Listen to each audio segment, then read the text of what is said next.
2, 1. Good evening and welcome everyone to the Town of Port Royal Budget Workshop number 3. Today is June 4th, 2025. Time is 5:30. Here we are again. This is our last budget workshop. I believe we'll be voting on the passage of the budget at next meeting, and it will be balanced as required by state statute. So I'll just kind of open that up. I know this was the last one, just to kind of see if there was anything we need to discuss on it. How about, what are some highlights of this budget? Okay, so right now, Carl Puckett from the Island Packet wrote a great article Yes, summing thank it you. up there. We appreciate that. Good article. just to do a little review, we do have a balanced budget. This year, 2025-26 is $11,135,670. This does include the proposed millage reduction up from 74 mills to 72 mills.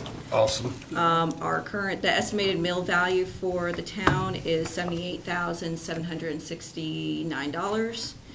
And this budget does include a 3% cost of living adjustment, as well as the additional 2% for the police department, and the increase in all the insurance premiums for vehicles and such. So 5% for PD, and last year they got 5% as well, right? Okay. Correct. Okay. And 3% across the board, cost of living, COLA, everybody. Yes, sir. And 2 mil reduction, that's quite an accomplishment. That's awesome.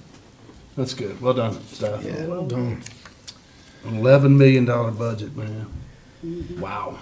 I think Van said when he got here it was 4, and the mill When I was first like, got on council, it was like 5. really? Yeah. It was, 5 or 6, it wasn't. well, Van came out, yeah. So it used to be pretty low when I first came on. We do a lot with a little, and we still continue to do a lot with a little. We were in the red back then too, by the way. We're now in the black, so that's a good thing. Staff feels good about this budget? Yes, sir. Yep, and there's one thing just to bring up and talk about it publicly. So one thing that we have discussed and staff has brought to our attention is talking about, and it's always such a weird topic, but compensation for council. And talking about keeping us, is the word's not competitive, because as we've always talked, we don't do this for the money. Just to let you all know, council members in the town of Port Royal make a grand total of $3,600 a year to do the job. Mayor makes a grand total of $4,800 for the job of this. What really was shocking, staff brought up how out of whack that is with literally everyone else. In the state. And, in the state, and some towns that are smaller than us, bigger than us and all that. And again, we're not up here for the money. We're all civil servants. We're up here because we love the town of Port Royal. But one thing that I do, and I'm very proud of this council as being, is very forward-thinking, goal-oriented. And so one of the things that I love about our council is when you look at it, it's a very diverse council. And I don't mean the way we look. I mean everybody's stages of life, backgrounds, what they do for careers. It's very diverse, and you don't get that with a lot of councils. You get a lot of people at the same kind of stage of life, came from the same background, and we're very different. And I think that creates a really great representative body for the town, for a cool coastal and far from ordinary town. So we've talked about how do you ensure that? How do we make sure that that people can run for this position and can do it, and no matter where they are, if they're someone young with kids, or if they're retired, or if they're in the middle, or if they're an entrepreneur. How do you make this position to where for future generations, future councils, future mayors, incentivize that diversity of people being able to do this and serve this town? And so that's something that's been brought up to town, been brought up to us by the staff. They're the ones that brought that to us, just like how out of whack those numbers are. So I don't know. I think we've talked about it. We've discussed it. We kind of want to see if we could get us. And again, something too is it's by state statute, councils can't just give themselves raises. Like you vote on it, and it has to be. It's not until the next election, so it's not like if we approved it, it would be now. It has to be after elections that it comes into place. But we did want to, I think, talking, and anybody correct me if I'm wrong, but just wanted to see if staff could look into that and see if we couldn't get more inclined with other municipalities. But however, we do not want to affect our budget in any way. We do not want to change the budget in any way. We want to keep 2 mil reduction. don't do anything special for us. Again, this isn't even for us. It really is trying to, somebody's got to make that decision, and, you know, this council is, we try to be about action, and so I think we'll, if it makes sense and we can do it and it doesn't disrupt anything, try to get that ball rolling again for those future council members that will sit up here and those future mayors. So if anybody else wants to add anything to that, I just wanted to kind of throw that out there to staff and see about that. I think that's one last thing we really haven't talked about, and it's always a really, it's a weird thing to talk about. One People thing only I talk th- about money, so. One thing I think people need to understand is we approve the cost of living for everybody. The cost of living doesn't come to us. Oh, yeah. When we are by statute, state law, once we run and win our office, we are guaranteed a salary and that's it. When I started in 1992, we are making the same thing. So if we were here for the money, I made a mistake somewhere, I misread. But we do it because it's about our community that we all serve up here. And, you know, it gives us great pleasure to be able to make a difference in our community and do what's right. And I just want to say that, you know, this is something that's we've talked about for a while, that we should be up with everybody else. And when you think about it, it's not that we're getting an overload here, but we're just going to be brought up to what everybody else is. And I think it's very telling when you say that. That is the testament. You're such a good example of that. It's not about the compensation. It's not about the money. The fact that you've been doing this for 30 years and that compensation for council has not changed in over 30 years. My first election in 1992, y'all. That's This is the absolutely article amazing. from So- the paper. But again, I just wanted to bring that up. It's always awkward, and, you know, but it's, like, again, we try to be a council of action and forward thinking, and so, you know, we'll talk about the tough things if we have to, so. Yeah. There is a I didn't know y'all were getting spreadsheet. paid. It's after your first, you gotta do it 2 years. Yeah, I was Yeah, like, you guys are yeah. getting paid? You That's ain't got kinda paid cool. yet. That's what I said, when I won the first election and payday came around, they called me and said, Ms. Hayward, would you like a paper check your first time, or I said, what check? yeah. I didn't even know you got one. No, I mean, neither. I didn't know I got a salary. I didn't run for the salary. I ran to make a difference. Yeah. On the last page of your budget packet, we have done a spreadsheet, just kind of do a review on not only Bluffton, Hilton Head, City of Beaufort, what their budget looks like, as well as what their salary is for council members, mayor, but also jurisdictions that have similar budgets as the town. So we did work up those numbers just to show you guys the difference in that, and I'll put this up on the display because I couldn't find it in the folder. And again, this is something, we're not saying we're definitely doing in that, we just want to, again, always in the vein of transparency and open to the public, we just want to have staff look into that and see if there is a way to, I mean, there you go, that's a comparison, Walterboro, Pendleton. But, yeah, I mean, some of these other places are a lot larger than us in budget-wise, but, I mean, we all know citizen headcount-wise, we're right there with, I mean, we're bigger than a few of those and right there with the other ones. So, again, if that's just something that y'all could look into and just, if you could let us know what's doable without making any, you know, Changes. any changes to anything going forward. What makes sense, you know? And again, like I said, forward thinking, that's us. Jim? Anything else on that? No. Yeah. Thanks for Okay. that. No, I broke it Yeah, down. like you Thanks. said, it's, someone's gotta bring it up. Yeah, And, eventually. but, so that's that, I mean, anything else on the budget here? We've got 20 more minutes. I mean, it's I think it's I don't know, great. it's a big, beautiful budget, huh? I Do think have that, one comment card, one Yeah. comment card. There's one comment card for the budget workshop. Okay, I was wondering if And that that is was- for the budget workshop. Okay. Yep. All right, well, we do have one public comment here from Mr. John O'Toole. Our budget's with the Beaufort County Economic Development Corporation. Good to see you. Good to be with you. Yes, sir. I didn't make your last meeting. I was actually coming back from the airport, and folks said I should listen to it. So I just wanted to comment on economic development. I do think you deserve more pay, not to couch what I'm about to say. But at the Economic Development Corporation, we live by what we call the 4 promises: don't assume, keep your word, always do your best, and don't take things personally. So as I speak to you tonight, I'm not trying to put you on the spot or anything like that.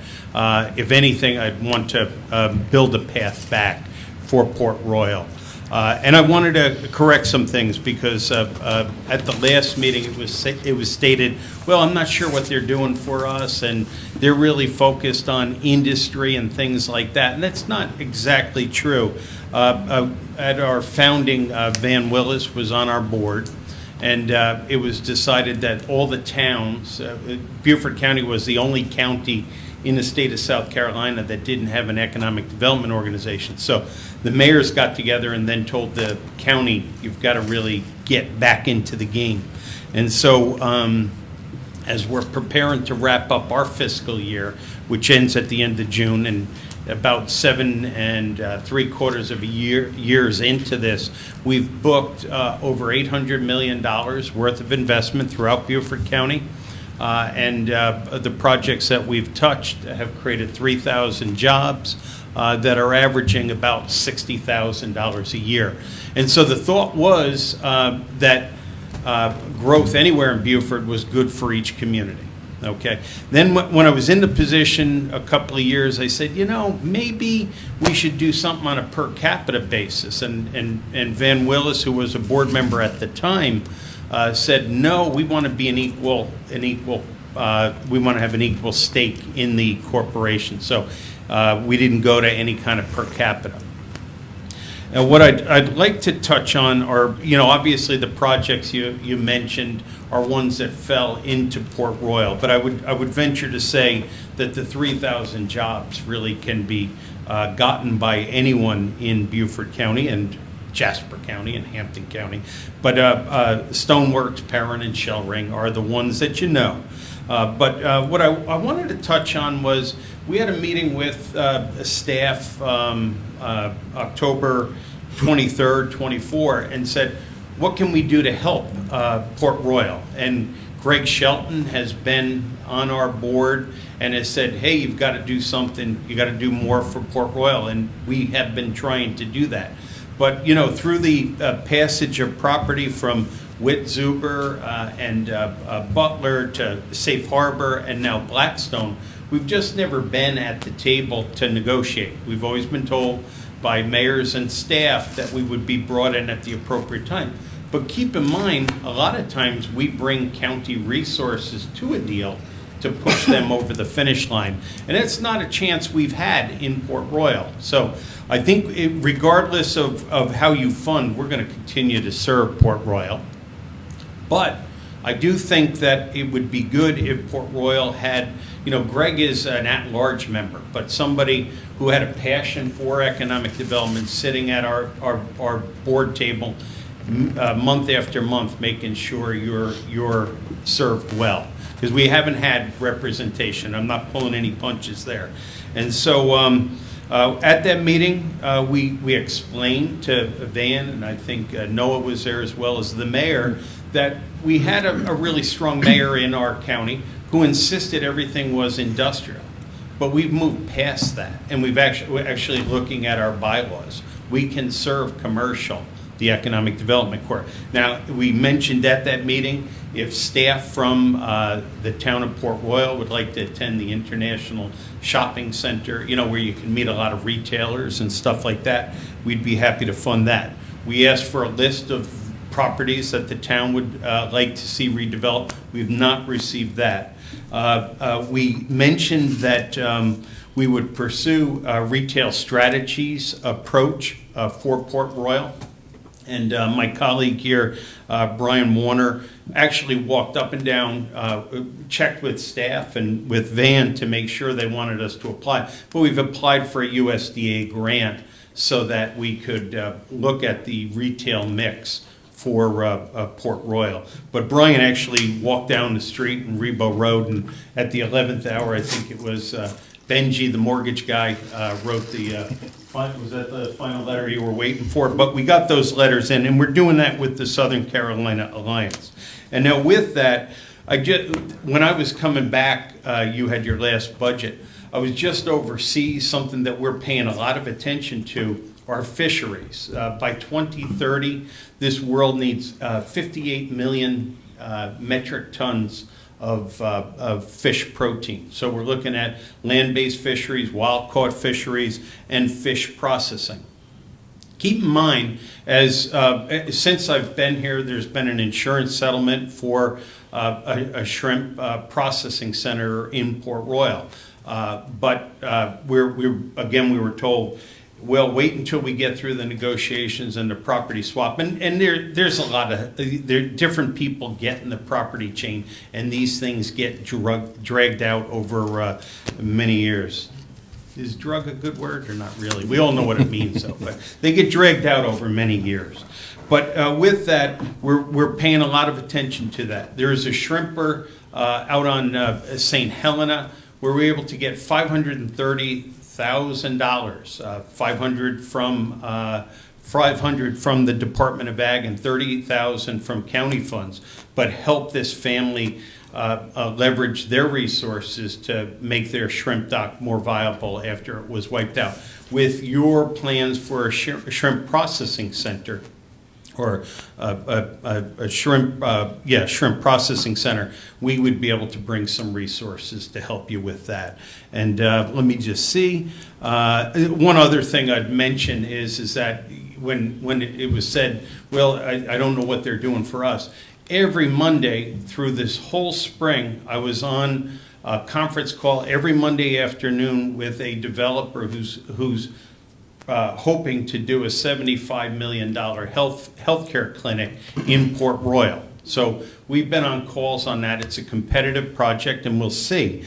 But we've worked on that as well, and are going to try to assist whoever gets that project with anything we can do in the way of tax credits and so on. So these are a few of the things that we've been doing. And while I'm disappointed with your decision not to fund, not to communicate really with us, and I think we can improve that if you could have a board representative who could be with us month after month to make sure that you know what we're working on. And I probably own half of that communication gap as well, but we have been working very hard for Port Royal. If you could see your way fit to contribute some amount, that would be great. If you can't, we will certainly continue to serve you as a municipality within Beaufort County. And thanks for hearing me out. I think I went beyond 3 minutes. I appreciate the extra time. Yeah, absolutely. And I'd be happy to answer questions. Any questions? Nope. Yeah. So, no questions. And John, thank you for that. And like I said, we've talked about it. Love the Beaufort County Economic Development Corporation. You guys, as you said, the proof's in the pudding. You're doing a great job. The businesses that you have contributed with here have helped. I mean, they shape who the town is. I mean, the Show Ring, Perrin, Stonework, those are great. Again, as I was saying to you, it was really just about us trying to hit goals, hit specific goals that we have. And I was thinking about that one right there. We got the must do. Continue fostering relationships with port developments. We're doing that. We try to be goal-oriented up here. That's why we're voting tonight on development agreements and PUD amendments for that. Number 2, promote local businesses by exploring incentives to stimulate economic activity in the downtown area. We also got under a could do, develop strategies of making Paris Avenue a key destination. And so that's really just, we're trying to figure out how to do that. And that was what that revenue source was about. We thought it maybe just be better to spend that more in the downtown area. I say that is not a decision. This is just one budget for 1 year. I mean, this is just how do we meet these goals.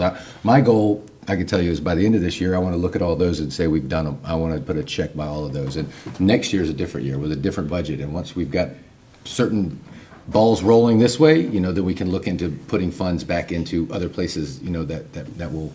But right now we do have, as you know, in government, limited money. A goal was to lower taxes with the 2 mills, and so that's really all it is about us, and I hope that comes across. And I apologize again about the communication. I could have done better by letting you know about that before we just talked about it in a meeting, so that one's on me too. But again, I just want you to know that we look forward to continue to work with the Development Corp. You guys do a great job, but we just want to, like I said, we want to hit these goals, so that's kind of just where we're coming from, so. open it up to council with anything else. No, I mean, I hear you on Stoneworks, Pear, and Shellring. I think those are good projects. I don't know how many projects you have in the works now and how many are earmarked for Port Royal. Do you have a list, or, hey, we've got, 20 projects and this many is in Port Royal? I don't know. I don't know what the projects are.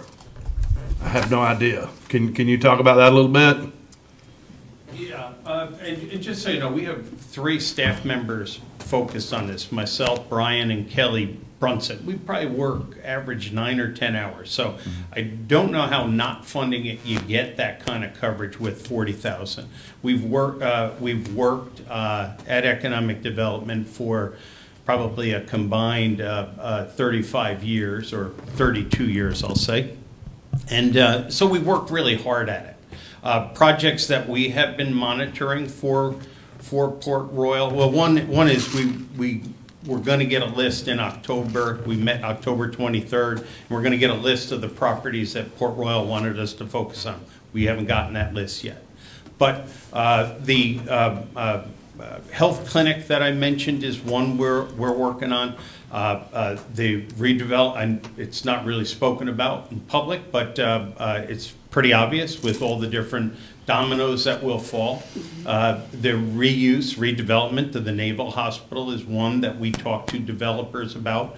When I left our last board meeting, I met a developer who was in conversations with Port Royal. I haven't been brought into that. I was talking to him at a wake on May 8th, but we would work with that developer on the project that I believe is projected for the fish dock, or the shrimp dock. And so those would be the ones that are on our radar screen today. Brian's been working with retailers. Who was it? Zenden, and we're talking about working kind of a Main Street type project, or just walking the street to find out what people like. But we like to bring in the retail strategies as well, or that's just one vendor, but that kind of concept. But I would say, the healthcare clinic, the Naval Hospital are probably the significant ones that could make a difference. And so when you look at budgeting, and you can look at it the way you do, but if you increase revenue, you can do more for your residents, and that's why communities invest in economic development, because if we can attract a grand list growth, you can do more for your residents. Well, I think we are going to continue to invest in economic development, but just maybe take a different approach to it. I'd be curious to see what you could, with your millage drop, and then with the budgeting, what you can get done. I would encourage you, even if you go this route, to have staff work with us, because the Department of Ag they actually lined up 9 leads for us in the Netherlands, in Belgium, and in London. You don't have that kind of network here. I mean, one of the challenges we have is just communication. And when people are overworked, communicating becomes even tougher. That's our experience, right? I mean, we met on October 23rd. We're going to have a plan to move forward. Nothing was done on it. And so, when you're doing a lot with a little, it's harder to stretch it even further. I would venture to say that hopefully with board representation, better communication, you can, however you decide to approach this, you can leverage your approach by working with us. I mean, the department. I'm on my way from here. I've got to drive 3.5 hours to a conference where I'll be with leading economic developers from around the state of South Carolina. And it's a very collegial environment where people share ideas, tell how they're doing things, not being plugged into that network, not being plugged into the network of site selectors, not being in the network of having a web presence or a program on WHHI and getting that message out. There's just so many different layers to economic development. And maybe we make it look easy. And I think it's tough for me to say what I'm saying because I think our special sauce is humility. But now I'll tell you, we're damn good at it. We're good at it. And we can do great things for Port Royal. Let's just talk more. Yeah, absolutely. Thank No, you. and I can tell you this, John, I could tell you, we have no intention of not working with the Development Corporation. That's going to happen. We can get you a good board member. Every single person in the town of Port Royal is a Beaufort County resident, and we want to see nothing but everybody succeed. So don't worry about that. We continue to keep working with you, absolutely. So, Thank you. Yes, sir. Thank you. All right. Anything else from council? Nothing. Okay. We got 4 minutes, so we want to try and get a little, oh, wait. Jim, okay. We have 4 meetings scheduled tonight, so I'm getting them all lined up. All right, next one's at 6, so do we want to close out the budget workshop? Is there anything else from staff? We have our directive, so we'll see what we can. Okay, you good? Numbers. Okay. You good, Mr. Ashmore? Yes, sir. Okay. All right. All right, well, we'll adjourn this and meet back in 3 minutes. If you need to grab a water, use the restroom,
And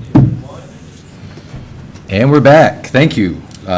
We are now back. We had to call a special meeting for June 4th, 6 PM, special meeting here. And just to, call of order. Since this is, we are voting, let's do it right. Pledge of Allegiance. Councilman Guerrero, if you could lead us, please. I pledge allegiance to the flag of the United States of America and to the republic for which it stands, one nation, under God, indivisible, with liberty and justice for all. It doesn't say it on there, but if you can read it. Sure. and, Let's pray. Dear Heavenly Father, thank you for the blessings of life. And Lord, thank you for this opportunity that you give us to talk about the business of our community. Lord, be with each person here tonight and give us the courage and the wisdom, the words and the discernment to make decisions that are pleasing in your sight. These things we ask in Jesus' name. Amen. Amen. Okay. First reading, so we've got, when's our immediately following? Workshop. Okay, so we got a public hearing at 30 minutes. So thank you, everyone, for being here and everyone watching online. To kind of give you a little background, because we don't call a lot of special meetings, so you might be thinking, why is this so special? And it is very special. We're actually tonight doing our first readings, getting on the books our agreement with Safe Harbor. We have Safe Harbor representatives here, and so we thank y'all for being here very much. It means a lot to see y'all in the room and see y'all here. So we thank you for being here. I know you're here. If we have any questions, y'all are here for that, and that's great. So just so the public's aware, as you know, last year we sat down and we negotiated kind of back and forth with Safe Harbor, going back and forth with issues that they had, just like any partnership. And we kind of got in a room and hashed those out, and that kind of created, if you were looking forward to, if you've been keeping up with the story, up in February, we released our settlement agreement that we came out and we all voted on and accepted that. That laid out pinpoints for us, for the town to do, action items for Safe Harbor to do, and that was just a settlement agreement. Then at this point, now has to be formalized into the development agreement and the PUD, the Planned Unit Development. Those are the guiding documents that guide the development of the Safe Harbor property over here that we're all very excited about. I talked about earlier, our goals and our must-dos, continue fostering relationship with port developers. That's number one must-do. We recognize how important this project is, and we have not taken our eye off the ball. We've made a promise to the community to do that, and we've done that. This council's done that. This staff has done that. Our attorneys have done a great job with that, and also Safe Harbor has been very willing and great partners in this process. And so we're calling a special meeting tonight so we can have first reading of the ordinances. I'm going to ask our attorney in a minute to give a brief description of what those are. And the reason why we're calling the special one is so we can meet our guidelines and continue doing what we said we were going to do. If you remember, in February, we were to have all of these documents done within 90 days. If you remember, I think 2 meetings back, we extended it, I think 30 or 45 days, because the attorneys came and they said, this is a lot to get done in 90 days. Can we get a little bit longer? But it was all to be done within June. That was our deadline, was essentially middle of June, all of it needed to be done. The only way that works is for us to have first reading for these ordinances tonight, so then at our council meeting on next Wednesday, we can have second reading, and then they will be finalized, and everybody can get to work and get moving. So that's why we're doing this tonight. That's what is so special. This is what we call a special meeting. But I would consider what we're talking about tonight and what we're voting on very, very special to the town of Port Royal, if not one of the most important things going on in the town. So at this time, I would ask, before we get into the ordinances, if Lawrence would like to come up and just kind of give everybody just a real quick, not rough, but just kind of overall, what are we voting on tonight? What do these ordinances do? And just kind of anything you need from us, any decisions, any guidance you need from council, we're here for that. But if you could just, for us, for the public, and for the press, and for transparency purposes, just kind of, how did we get here, and what are we doing, Lawrence? I'll take that direction from Yeah. y'all. So guys, how we have gotten here, and it's been a bit of an ordeal to get to this point. The mayor alluded to the several series of conversations that have happened with respect to the port development. We entered into a settlement agreement, basically settling all the outstanding claims between the city and the Safe Harbor Development Team back in February. On the basis of that settlement agreement, we laid out some pretty particular parameters around what the terms of that settlement were going to look like. As we got into it, the kind of the high-level options and the high-level things that we identified pretty much right off the bat were that we were going to need to do some pretty significant changes to the planned unit development that already exists for the site. And then it also necessitates additional changes to the development agreement that locks in certain development obligations, as well as locks in the planned unit development status for the term of the development agreement. And then on top of that, in addition to the conversations around the settlement agreement, there are a lot of things in the existing development agreement and also referred to in the PUD, the existing PUD, that required some property transactions and some swaps and stuff back and forth. So tonight you have 3 ordinances in front of you. The terms of the first ordinance are the approval of a new planned unit development for the entirety of the Safe Harbor owned property. The second ordinance is a approval of a third amendment to the development agreement affecting those same properties. And then the third ordinance is an ordinance which I kind of call the omnibus property transfer ordinance, which is the conveyance of a whole bunch of property interests that we can talk through exactly what those are, but were part of the considerations on some of the original property swaps, some considerations for the purchase and acquisition of Lot G, which I know the town has talked about for a long time as being part of the acquisition of the beer garden property in exchange for some in-town lots, and the forgiveness of the obligations under the existing development agreement, which required the conveyance of $150,000 towards the construction of a new seafood processing facility. So all of that has effectively been cleaned up by these documents. We could go as in depth on any of them as you otherwise want to, but that's kind of the high level of what we wanted to accomplish through the terms of the settlement agreement. And then this is the first step towards memorializing those next steps. And so under the terms of the settlement agreement, all of that now had to be done by effectively the end of June. Called the special meeting tonight so that we could make sure we had first reading. If there were any questions, we could obviously deal with those in advance of second reading next week. We've already had public hearings on both of these documents, that was on the PUD and the development agreement. Those were both held in front of your planning commission last week. During the process of the planning commission, and I think y'all probably saw that, the original draft of the PUD as presented to the planning commission amended and restated the entire zoning arrangement for the development.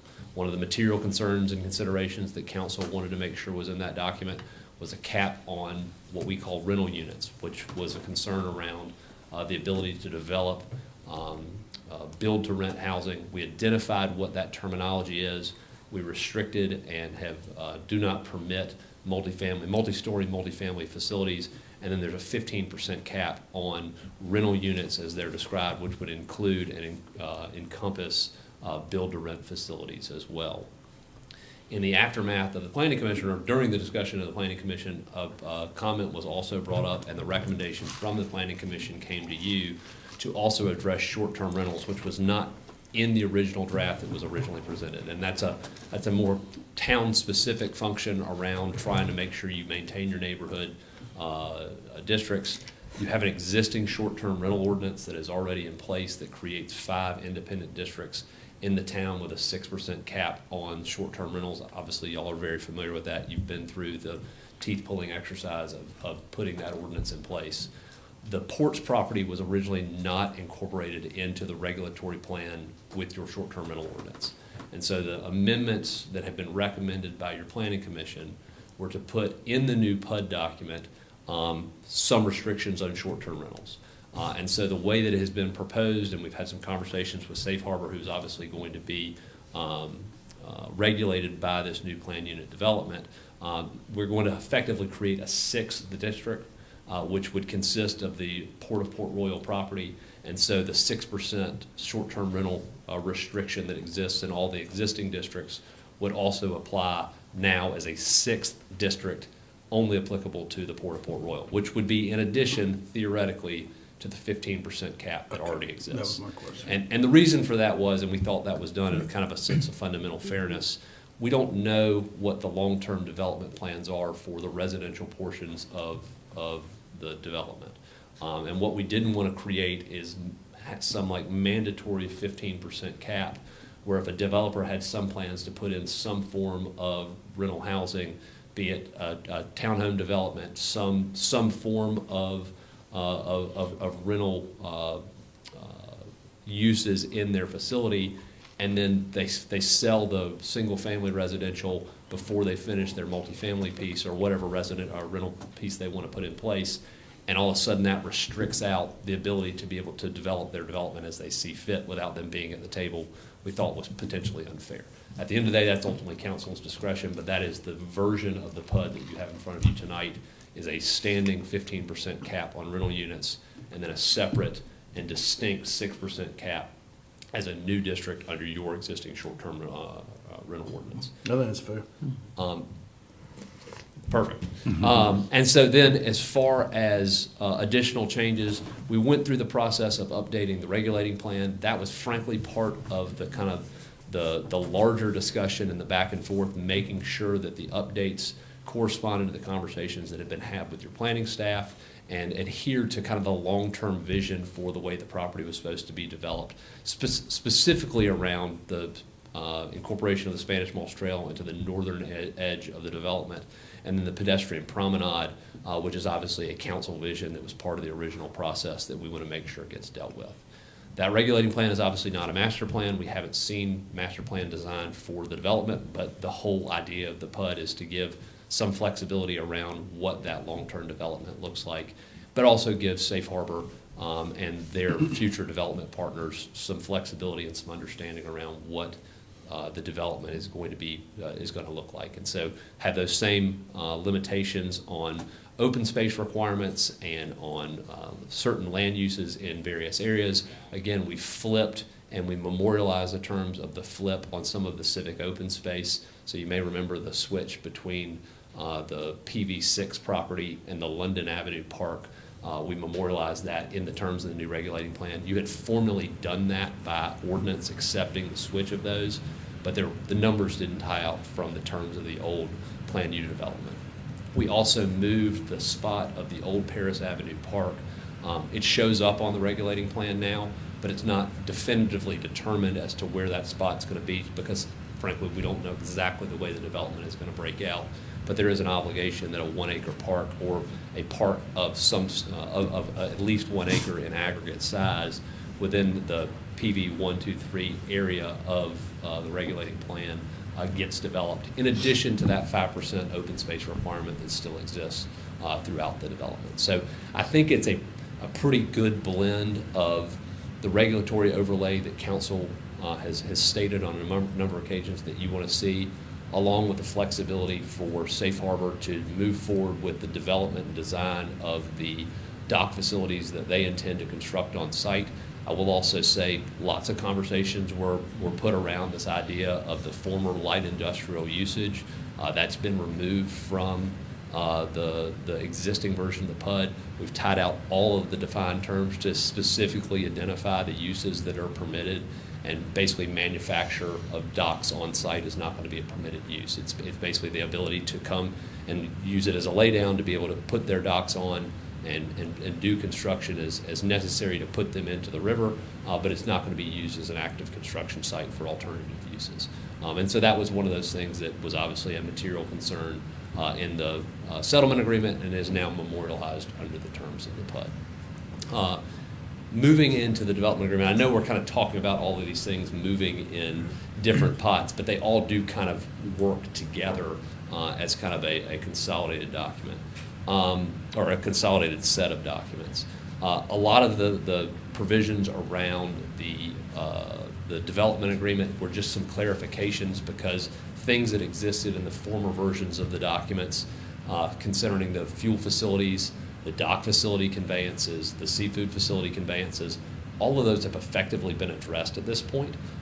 Again, we alluded to earlier that $150,000 commitment that Safe Harbor had, or the developer under the original development agreements had this obligation to designate property to be constructed as a seafood facility. In the second amendment to the development agreement, right before Safe Harbor purchased the property, that authorization was changed to remove the acreage responsibility in exchange for that $150,000 contribution if a spot wasn't identified. That's been kind of lying out there in abeyance for the last several years because we hadn't identified where it was going to be. What we've identified effectively is that council all along has had an eye on Lot G, knowing that that is a material portion between Fish Camp and the brewery. It's also the access point for the future town dock facilities.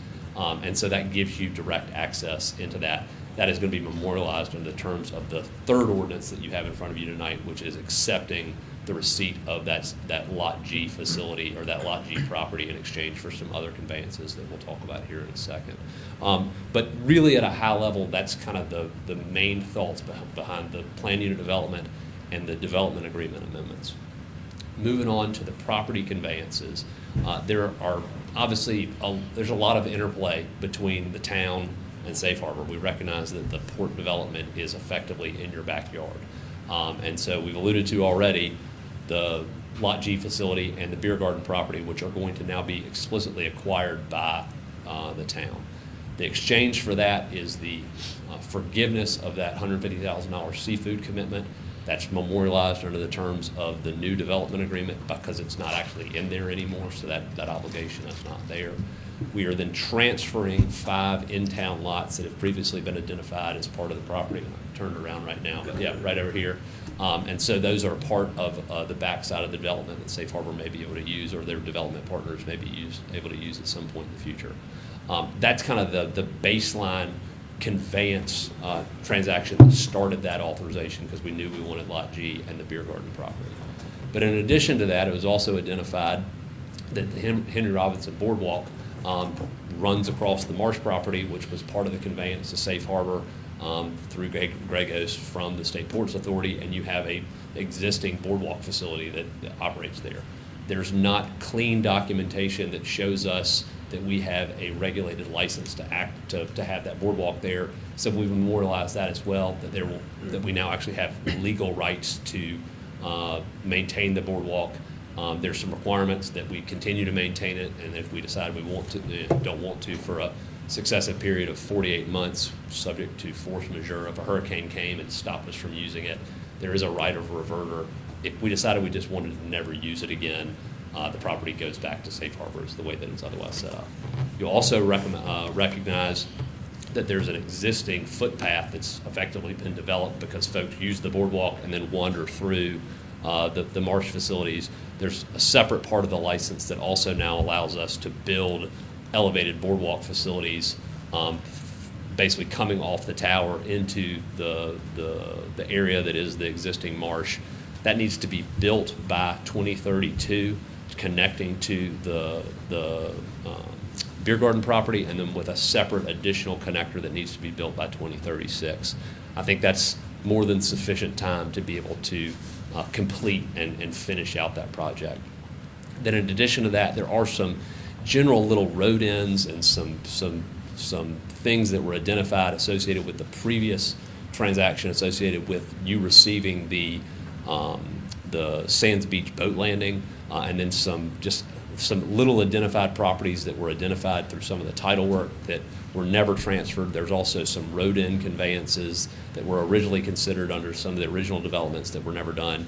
And so this ordinance 25-9, the reason I call it the omnibus property transfer ordinance is because it's effectively doing all of those transactions and validating them at once. And so attached to it are copies of all of the deeds associated with the various conveyances that are going to be recited. If you're really, really bored and want just a recital of what I've talked about, you can read the findings of fact, which effectively lay out all the parameters of all of those conveyances in the form and fashion in which they're intended. And so, assuming that council is comfortable with all of these documents tonight and you decide to move forward with first reading of all 3 ordinances, the next step would obviously be second reading next week, which gives us sufficient time under state law with a 7-day intervening period between first and second reading, at which point the PUD and the development area would then be formally recorded, as well as all the other deed documents that are here, along with the plats that have been developed that show all of these various property transfers occurring, and then just relative to the settlement agreement. Once all of that occurs, those are kind of the final jumping off items that are needed to formally release all of the pending claims that have been held in abeyance by the courts while we work through all of these settlement obligations that need to be done. So there won't need to be a subsequent action taken by council, but I did want you to be aware that, assuming everything goes as planned tonight and its second reading next week, we would then formulate the plans to make sure that the settlement agreement gets formally finalized and all the existing claims get released.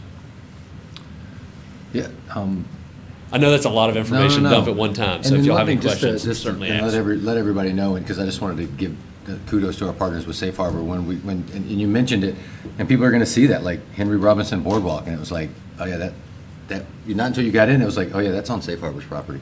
There was a part of Sands Beach right beside the boat landing, right? That was Correct. that they had property on Sands Beach.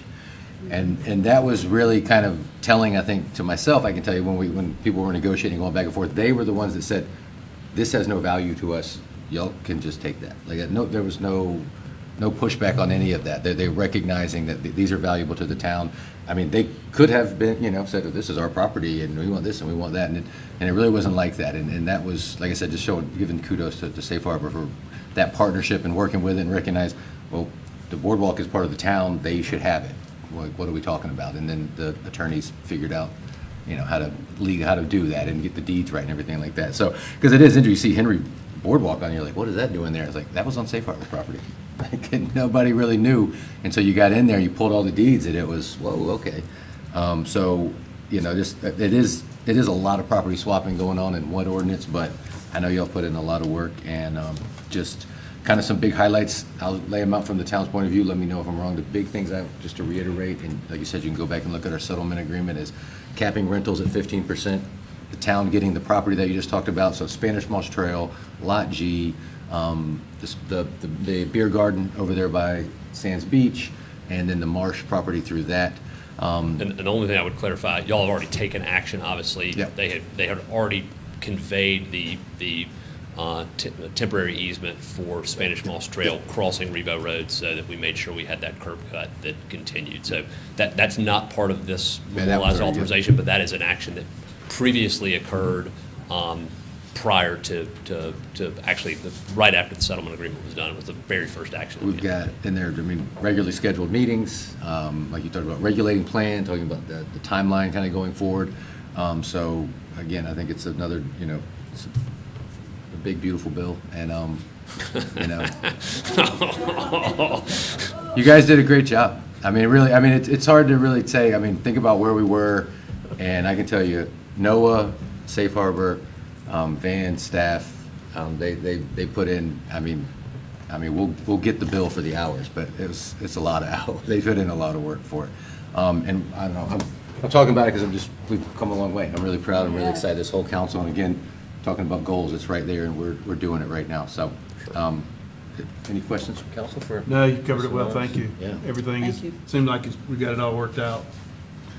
All right. Well, One way down to thing, the one thing I would promenade. add, just so. Yep. Promenade's in there. Yep. That The- one better stay. The one thing that does occur, obviously, through the new development agreement is it extends the term of the existing development agreement for an additional 5 years, which is expressly permitted under the statute. That was a consideration of the settlement agreement. I just didn't mention that earlier. So it'll start a new timeline from June the 11th, 2025, assuming y'all obviously take action to do so, through June the 11th of 2030. Okay. And there's a schedule built out of how the development is intended to move from that point. So I Okay. just want to make sure I make one. Cool.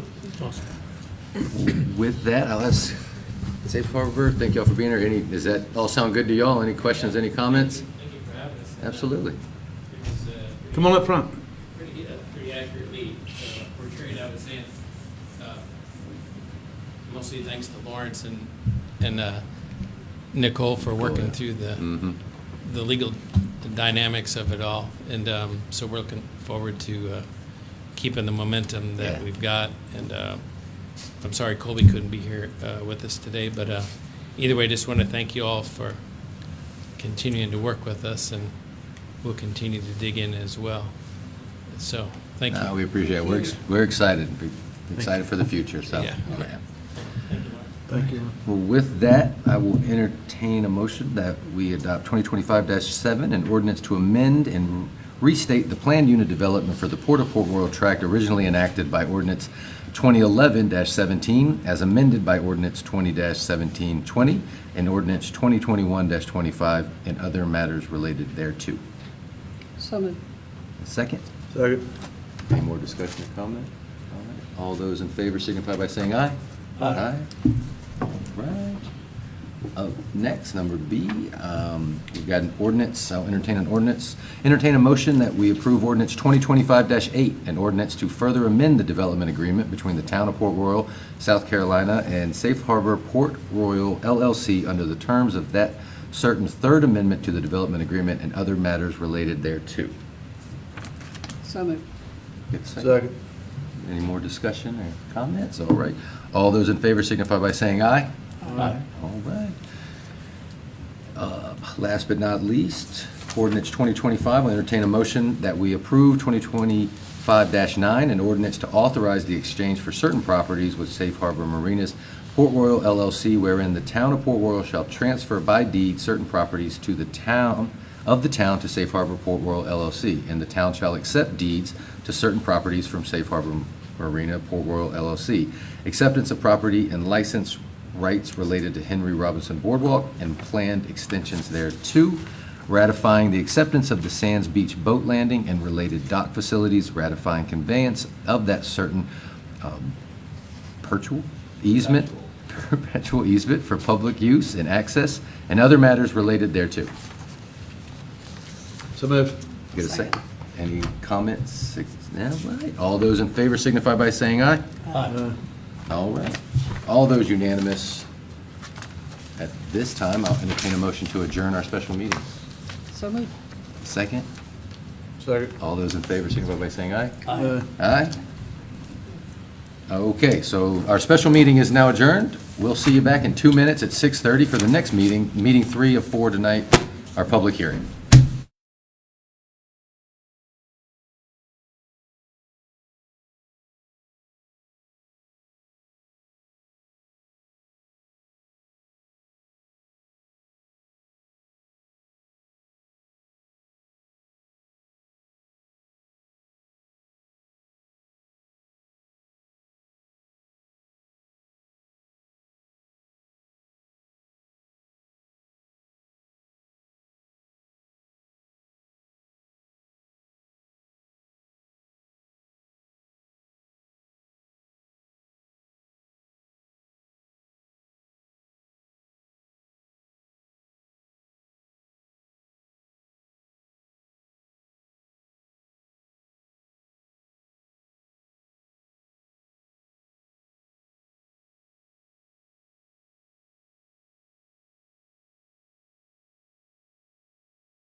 Okay, and we are back for, what are we in? Meeting- Public hearing? Meeting number 3 of 4 tonight. So, this is June 4th, 2025, Town of Port Royal, 6:30, public hearing.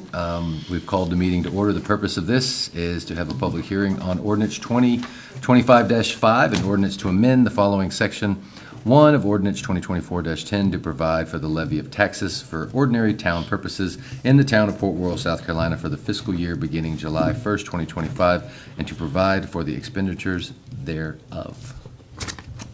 Do we have any public comments on the budget? Hearing none, I will move into public comment for 2025-6. An ordinance to approve the court department budget for the fiscal year beginning July 1st, 2025. Any public comment on the court budget for July 21st, 2025? Okay, hearing none, I will entertain a motion to adjourn. So moved. Second. All those in favor signify by saying aye. Aye. That was a good meeting. It's quick. All right, number 3. Now we're to meeting number 4. We still good, Sean? Yeah. Okay. All right. Meeting number 4 tonight, July 4th, 2025, council workshop.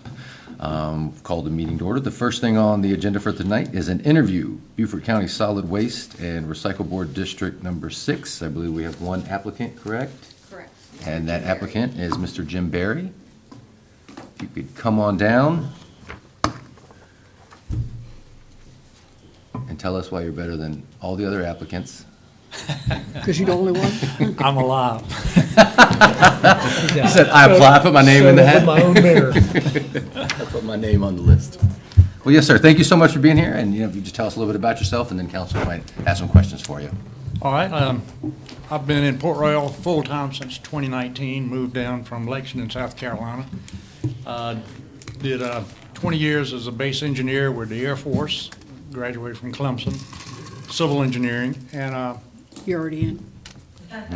You're in, you got it. and then did 20 years with the South Carolina Department of Mental Health, running their physical plant. And my wife shamed me into volunteering for this. She's been helping y'all with a lot of committees and everything, and I've been retired for 10 years now and playing golf and fishing, and decided I need to give a little back. So I've got a little bit of a history with base engineering. In fact, one of my first jobs when I got it, that was 50 years ago, was managing the landfill at the Air Force base that we had. So, Okay. Yes, sir. and I'm a little interested in the recycling program. We did some of that, and I'd like to see where that's going. I think you're a great candidate for the I position. think you could too. Clemson, Based I mean, on, what more do we yeah, need? based on your history and your experience, I think it's a no-brainer. So I want to say thank you for your willingness to serve. We certainly do appreciate that. Thank you. I just need to, I guess, sit down with some of y'all and find out what the town's wishes are and what Yes, you sir. want. And we can would do, like we for can me to set that run. up. Said it. Any Thank you comments? for volunteering. No, Yes, thanks. sir. And I'll just Appreciate say, your I time. was giving, joking at the beginning, but I do mean it. Anyone that signs up for any volunteer position and wants to set up and serve the town, we appreciate that and could not do it without you. So we really do appreciate it. And I think we're voting next week at our council meeting on it. So thank you so much, Mr. Barry. You have a good evening. Yes, sir. Thank you, sir. All right, up next, council briefing. All right, well, this evening, I am going to introduce Noah Krebs and Ms. Lauren, and they're going to be going over an update and review for the zoning code that Okay. they've been working on. Yes. Good evening.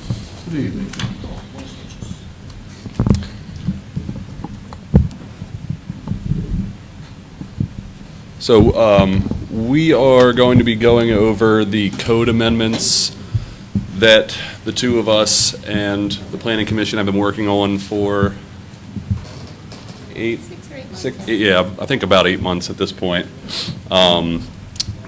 To date, we have had 6 or 7 Planning Commission work sessions, and time is escaping me now, but I think it was last week that the Planning Commission met and recommended approval unanimously of the proposed code amendments. So I'm just going to, I know we've given you great detail summaries of all of the nitty gritty. What I want to do here is kind of tie it all together and just explain how we feel we're accomplishing the goals that we set out to meet at the beginning of this process. Go in. So the number one priority, and actually the reason that we started a full review of the code, is that council imposed a multifamily moratorium, a moratorium on any multifamily development in the town 1 year ago and some change. And so part of that moratorium is that staff and the planning commission were tasked with a review of our multifamily regulations, their effects on the town and the public's health, safety, and welfare. And so when we started that task, it snowballed into doing a holistic look at the code as well and making sure that everything is humming and operating the way that it needs to. And so I worked with Lauren, and we came up with some ideas for how to address specifically the multifamily issues that we were seeing, namely that over the last 25 years, the town has continued to annex properties across the Battery Creek into the municipal limits. With that comes opportunities for growth, and it's kind of been a sentiment that possibly that growth hasn't been exactly the type of growth that we want to see, specifically large apartment complexes with massive buildings that all look the same and kind of don't continue the character of the town out into the western parts of the town. So one of the things that we are proposing is standards for diversity of building types within new neighborhoods, within new developments. So in developments that are more than 20 building sites or more than 72 units, with this standard, developers will be required to build a mix of the housing types that we have in our code within each block of the development, and then a diversity throughout the entire site. What that does is it eliminates the ability to build a massive apartment complex where each building is 24 to 36 units. Each building looks exactly the same, and there's not much character to it. I think I didn't update. But the other thing that we're doing there is kind of building out the building types that we do allow to emphasize what we call the missing middle housing types. That would be between 2 and 12 units. So things like duplexes and triplexes, 4 to 6 unit plexes that look similar to a large single-family home but have multiple units. Really pushing housing choices in each development that we review and approve in the town. Then the other larger amendments that we're proposing that do affect multifamily or could affect multifamily are certain alternative development patterns.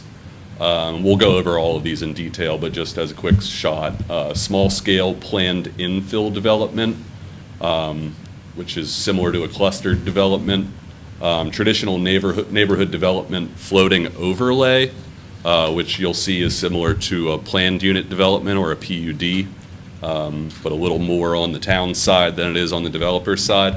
And then cottage courts, which are also known as pocket neighborhoods. Go to the next one, please, Brooke. So this is a look at small-scale planned infill development. In simplest terms, what it does is it allows clustered subdivisions or clustered development. So a developer could look at a site and the town could look at the site and determine that there might be natural resources or topography that are important and could contribute to the site rather than removing vegetation and grading that area for development. And so these standards allow that flexibility in design. We have seen development and reviewed it that we've tried to implement similar standards. In fact, Lauren's firm was one that submitted an application for that, and that's what I thought. She mentioned this to me, and it looked like a great idea, so we looked into it further. And so with this, a developer could look at the lot sizes and the dimensional requirements in a zoning district and say, you know, we can do this, but we have to remove everything on this site to get the numbers we need. And now the town has the ability to say, well, let's reduce some lot sizes and cluster where you are developing on this site to preserve the natural environment or the natural amenities that might be there. but you won't lose your density because you can build on lots that are 40 feet instead of 75 or whatever it might be. So balances out, and it allows opportunities to do things like preserve the natural amenities that are already there. And I thought I updated the presentation right before I left the office at 5 o'clock, but it hasn't been. But one thing I can point out here on this example, which is not the best example because it's not necessarily the type of development we want to see in the town, but you can see a strip on the right that is a dark space through there, through the street and across the site. And that's something that's could conceivably be a thing that's built into our tree ordinance already, which we call a wildlife corridor. So it's just a little idea of something that you can do with these types of developments. If it were in a greenfield area on that other side of town, you could look at the site and say, let's preserve a wildlife corridor through this development that allows the natural areas around it to connect for the wildlife. And we don't need to mass grade an entire site to have good development and efficient development. Next one, please. The next alternative pattern is traditional neighborhood district development floating district. What this does is allows a developer to look at our codified zoning districts and their regulations and kind of flesh out what is similar to a planned unit development. So what that does is allows more mixed use, allows more housing choice, which also ties in the diversity of building types that we talked about before. And it kind of prevents those subdivisions that are large lot, single family, and don't really provide any kind of daily needs that people need nearby their homes, which is contributing to the traffic problems that we see every day around here. And so what happens is, if you look at a 30-acre site off of Castle Rock Road, which is in the town, and that site is zoned T4 Neighborhood Center. We have the zoning regulations for that district, and they could develop that way, or they could choose to work with the town and design a regulating plan that has allocations for multiple zoning districts. So they could take the T4 Neighborhood Center base zoning and allocate 10 or 15% of that. I'm just throwing the numbers out, but they're close to this. 10 or 15% for Main Street zoning in the center of the development, and then 45% could still be that T4, and then whatever the remainder is, the 25% could be T3, and it could be larger single-family lots that might be on the water or out towards the edge of the development. So it kind of gets that mixed-use feel and allows flexibility on how to design that. One of the cool things that I think accomplishes something else that we've discussed about with this is with the largest sites, it requires that space is set aside for civic buildings or civic uses. When I say that, I don't necessarily mean amenities, but more so services.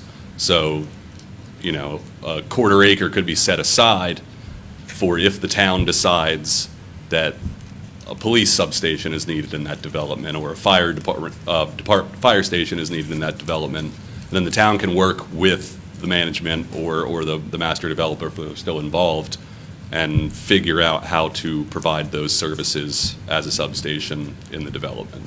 And that has a lifespan. They may have to allow that for 10 years, and then they can develop it if the town decides it's not necessary.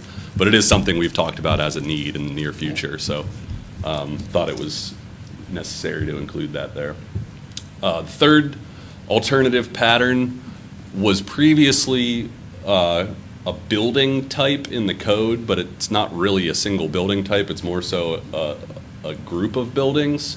And so Lauren has helped flesh that out into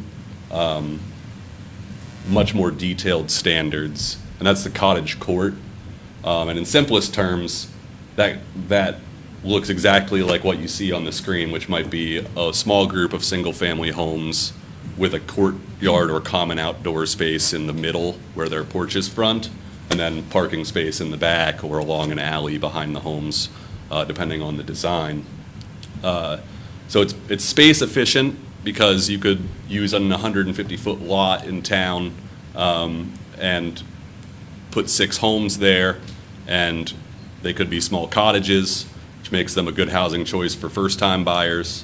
The layout of this type of development is good for young families because the kids can go outside and play in the open area, still feel like they're hanging out in the neighborhood without running the streets. And it's great for aging in place because this doesn't necessarily have to just be residential. It could also have a caretaker living within one of the houses. Could be a situation where certain medical needs are met on site, while folks who are aging can live in a single-family home and remain in the neighborhood that they're comfortable in. So those are three different things that we're including here. Can I ask a question real quick? Sure.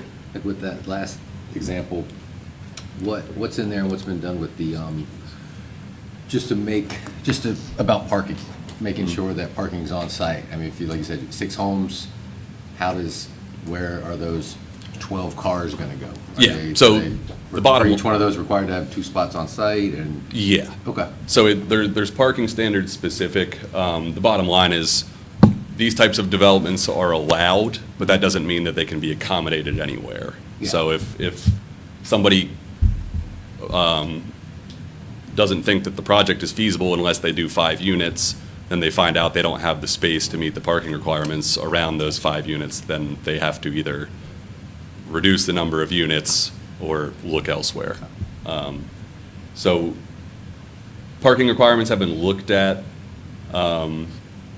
Generally, I think we've looked at other design standards for sites and single-family lots that were holding back the ability to make sure that parking needs are met.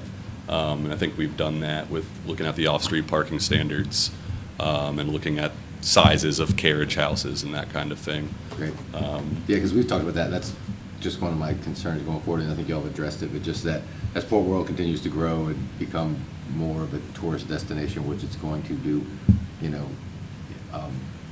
where do the cars go? So is Yeah. residents parking on their property and trying to have as much, parking within the town for the people that are here to, walk around and enjoy the town as possible. So, but I've said that too Yeah. many times. And slightly off topic, but we are working on moving forward with some kind of study for downtown parking as well, which is on your should do. So Brooke hasn't mentioned that. We are working on that. Brooke, is there a second slideshow? Or is there a second presentation in that This is folder? the only Because I one. updated it, but it doesn't have the sketches that. Hold on, let me, I'll do a refresh in the folder and see if that It's- might pop up. That should be it right there. Can I just ask you, Sure. because I know it's a lot of work, but as someone that does both of you Oh. too, I want to hear from both of y'all. What is, out of all the things that you did in this project, what's the one that excites you the most? What's the part of it that you think, like you just said, like, with one part, you're like, the really cool part is, so is there a section that you're like, man, that was awesome what we just did there? I think it's this. Okay. And we now have the sketches that Lauren's team worked on, and I'm going to Okay. hand it over to her to explain exactly what it is. It relates to the diversity of building types for new Okay. development that we talked about, so. That'd kind of be my favorite too. Yeah, I think that there's actually, whenever you're writing a code or amending a code or looking at it, the first place you do, or I mean, really just doing anything in this kind of realm, the first best practice is always see what are other people doing. And so we looked a lot at other kind of similar codes and in similar locations, and there actually aren't very many places that I think do this as comprehensively as we're proposing to do in this code, which is, one, you already had this kind of like palette of building types, which are really good. That's a detached house, a townhouse, a cottage, a 2 to 3 unit building. And then right now, the current ordinance kind of jumps from that 2 to 3 unit building, maybe 4 unit, up to like unlimited multifamily in the building types. And it doesn't say that explicitly, but it says that effectively by the time you add in all of the exceptions and everything. And so it's very difficult to say, well, I want to be able to allow a 2 to 3 unit building or a 4 to 6 unit building in this zone, but I don't want to be able to have anything more than 6 units. So I think one thing that was important that we did is kind of like added a couple of these intermediary building types so that you can say, these zones are appropriate. You might just go up to 2 to 3 units. And then once you get a little bit more urban, we're expanding that up to 12 units, but that's it. And then in very specific and limited zones, you can get more than 12. Because 12 is a good number of, after that, the building doesn't feel, it's really large. So accommodating it on a regular kind of urban block is more difficult. So anyways, so kind of utilizing that information, we did a couple, this was Noah's idea, which I thought was great, because it's always good if you're writing something to test it and to see how it works. So we did a couple different scenario tests with a proposed development that had come into the town previously. So if you look at the slide, we tried to orient you a little bit, but you see Rebo Road is on the left. This is kind of facing north. The Royal Oak Shopping Center is there, so you've got the Piggly Wiggly and Ace Hardware. And then that area to the right, on the rightmost image, was a 233-unit townhouse development that came in. And so as we started looking at it, so the idea was, what does the new ordinance encourage and to some degree require that you couldn't do this anymore? Because anytime you just get this homogeneous mixture of building types, even Savannah, which has probably more townhouses kind of per capita than most cities in the country, does not have this type of layout of townhouses. You know, they're definitely broken up by other building types. It's just not, it doesn't lead to a great built environment. So what could you do in the new code in order to change that while not really reducing the density or the number of units? So you can kind of see the 1 unit type on the right, and then on the left, we were working with the 5 building types that are permitted in the zoning district to see the variety of kind of buildings that you could get. And, you know, by nature, kind of more green space and all of that kind of stuff when you're not just using this like single building type. And so the next slide, so that's just kind of, these are just quick kind of studies. This is just another quick study of something maybe a little simpler in this, a very similar kind of development pattern, but just how could you build value and create a wider variety of building types using the tools that you have? No, I mean, that's a great way to do that. That's a great way to example. Like you said, on the right would be kind of the code now where it's just 233, kind of probably the exact same townhomes, just mass produced through there. Now you move over here, you get the same units if you're the developer, but you're getting, you know, cottage courts, detached cottages, townhomes, buildings, and that variety. And that's awesome. That's great, man. Yeah. And I think the easiest way to visualize that even more is to just think about downtown Port Royal. Think about London Avenue and the differences of building types and housing types that are in our downtown, the areas that people love the most. There are 4 townhome units next to a single family, and then there's the Muse, and all of those work together and create a unique, interesting built environment where it feels comfortable to people. Mm-hmm. Doesn't feel like I got out of my car on the side of this little sidewalk next to a 36-unit apartment building and walked inside, and I'm not going outside until I have to drive somewhere else, you know? So that was the goal, and I think that these illustrations do a great job of just showing the potential that this single requirement, although a very detailed requirement, but the single concept goes a long way. So So is this y'all's favorite part? I think it's my favorite part. I think it unleashes potential for new development plans. I mean, it's kind of what we kind of said to you, and y'all really done that. So.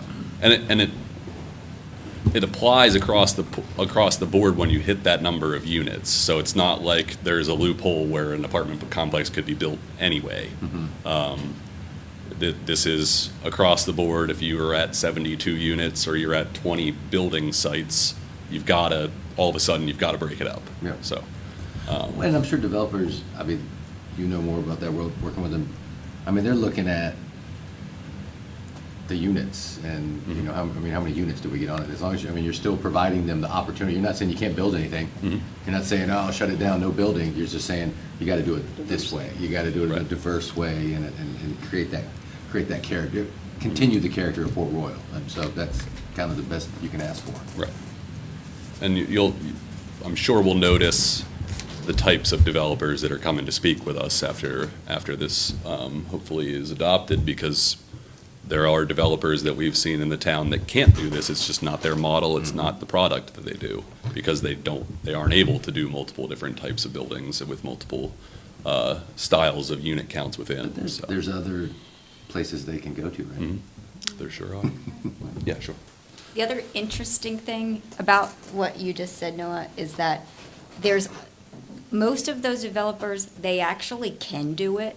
They just don't want to. And I will never forget, I worked kind of in Noah's position at the city, and one of my first meetings was like a Dollar Tree or something on 170, and they came in and they said, well, because of your market and the analysis that we got, we're giving you our C building. We're not giving you our B building or our A building, which we have, which are much better. And we're like, we don't want your C building, we want your A building. And like most of these tract home builders, they have other companies that have different names that do much more diverse building types. And they don't even want you to know that they're Pulte or, whoever it is, because you'll hold them to a higher standard, so. Gotcha. Well, that's what y'all are doing, so thank you. That is funny. We don't want your C building. Right. There you go. And so this is font smaller than I was expecting. This is kind of a brief overview of what else was done here. But again, there's more detail in the summaries that you were given previously. We've just further refined the things that we mentioned in those. So I'll just touch on some of them.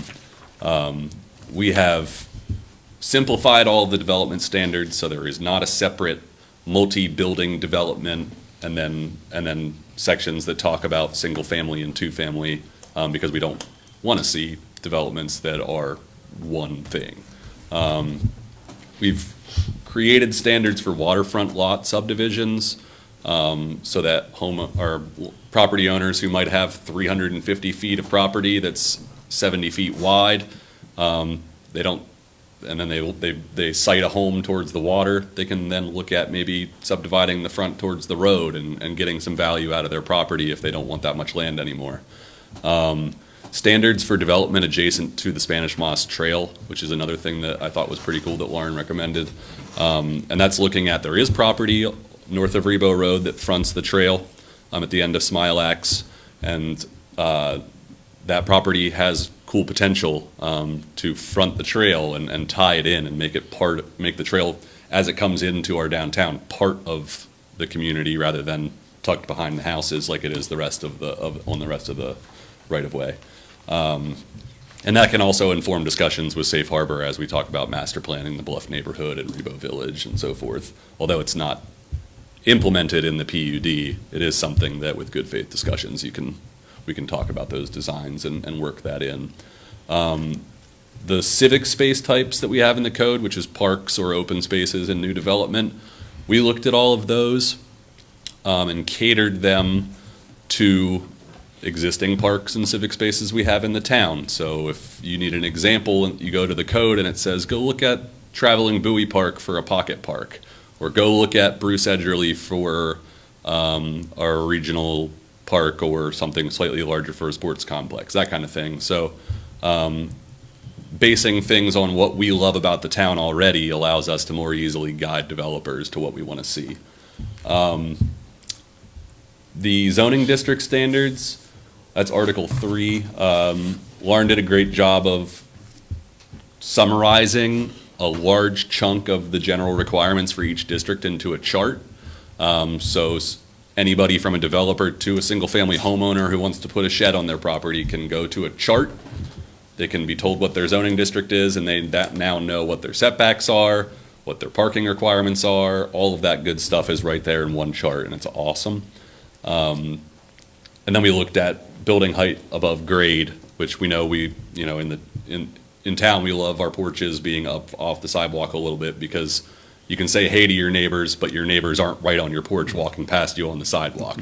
It's a blend of the public realm in the street and the private realm in your home.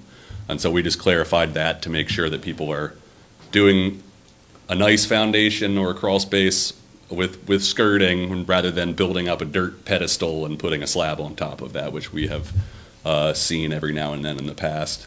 Then just looking at our lot coverage percentages and our maximum lot depths, porch encroachments into our setbacks, the small details that do make a difference, are they appropriate for the zoning districts that they're applied in?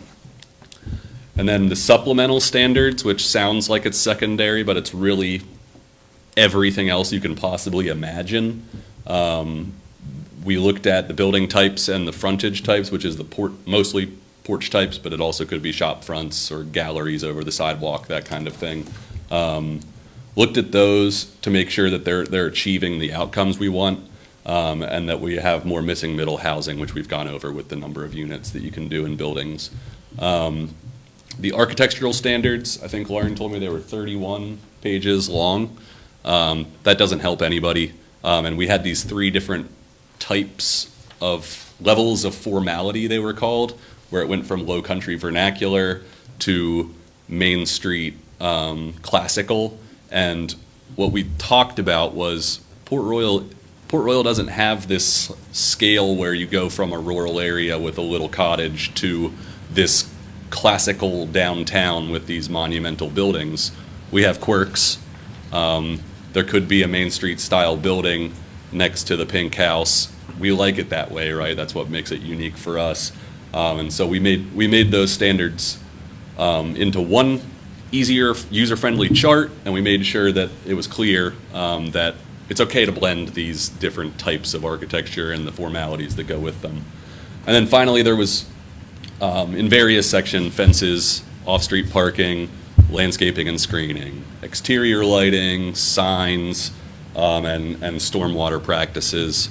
We tied those all together, added some language to make sure that they were also tied into what we hold dear in the town, and making sure, again, you mentioned the parking, Kevin, that standards like parking, standards like exterior lighting, because we have issues with that as well sometimes, living in close quarters, signage, all of those things are catered to be designed well based on our requirements, and are clear for us to implement, because there were some confusions and some vague regulations. So we've cleaned all of that up.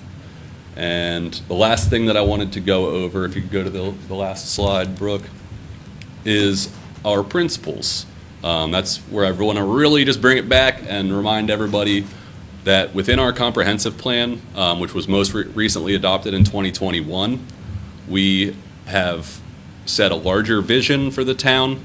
We have outlined our guiding principles, and then there are goals, objectives, and strategies within that plan that I look to and make sure that we're on the right track with the actions we're taking in the planning department and beyond. And I took a look at our principles again, and I just wanted to highlight these and mention that these were kept in mind while we were looking at the code amendments we were drafting and are now proposing. And they include things like design quality in the public realm for streets and parks, high quality neighborhood developments in a traditional structure. Urban form is important to our sense of place and quality of life. That means mixed land uses, human scaled design rather than large monolith buildings, buildings that are oriented both to public spaces and to the natural environment. Equity for our citizens, and a large way to do that is access to diverse housing choices, so that folks who have traditionally lived in the town or are new to the town have opportunity to find housing here. And finally, reuse and infill development. Our policies are shaped towards more cost-effective redevelopment of land that is already served, and we're trying to do that in numerous ways here as well. So I think we have kept ourselves aligned with the things that we hold dear and we have adopted in our comprehensive plan. And I'm happy to answer any questions if there's any remaining.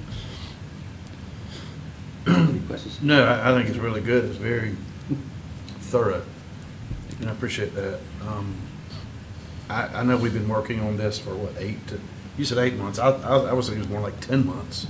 At least I the know- conversations, yeah. I Right. know August last year, we had our first planning commission meeting where we talked about it. So I definitely don't want to slow the process down. I think you've done a great job with it. And also, I know we wanted it to coincide with our moratorium. So I feel like we haven't put the cart before the horse, we put the horse before the cart. We've done everything that we should do.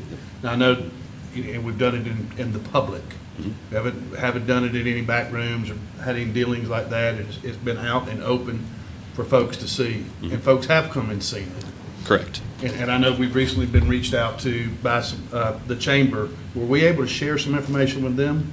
Yeah, everything that has been used in any of the public meetings we've had was provided to the chamber. Good, thank you. I appreciate you doing that. I'm on board with this. I think you did a great job. Thank y'all very much. Yeah, I think it's a great job. I really appreciate what you've done and considered what we want in the town, and I don't know that we could have done anything better. I think this is awesome. Councilman Guerrero? Same what they said, man. I mean, we just keep, kicking the same horse. You guys did a great job. I mean, thorough, comprehensive, and really kept what we asked you to do at the forefront of what your task. I mean, you guys just, I think you guys knocked it out of the park. It looks so cool. I like that it trips something when you do this thing. If you think we're gonna count the units, or we're gonna count the lot size, whatever it is, it's gonna trip you to almost fall in line with what we're asking you to do. First, we're gonna ask you to come along, and then it's gonna kind of force its function if you try to go a different route with it. So, again, I personally appreciate that you did that, because again, there are companies that have 3 and 4 arms that can do these things. It's just not cost effective for them, and I can appreciate that as a business guy. I get it. That's just not what this is. Our community deserves to have something like this where they don't have to necessarily get in their car to go get some kind of service. They can get on their sidewalk and walk where they need to get to. So thank you guys so much. I know it's been a lot of hours, and we appreciate that.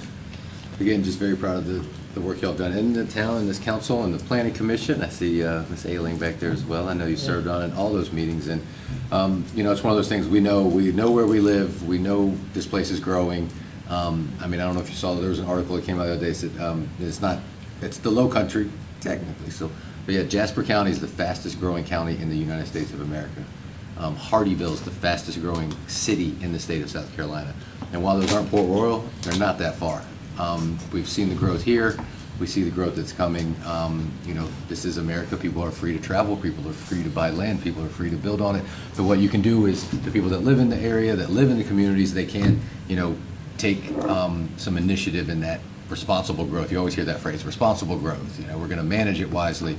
And that's exactly what you guys have done, and try to work on that. So that's huge, considering where we live and what's the growth that we've experienced and the growth that we're going to continue to experience. So thank you all for, again, putting the horse before the cart. Yeah, and the parking, Yes. you thought about parking. Yep. I think often too many communities don't think about parking, let's just build it. Yep. Where are you gonna park these people? So, thank you.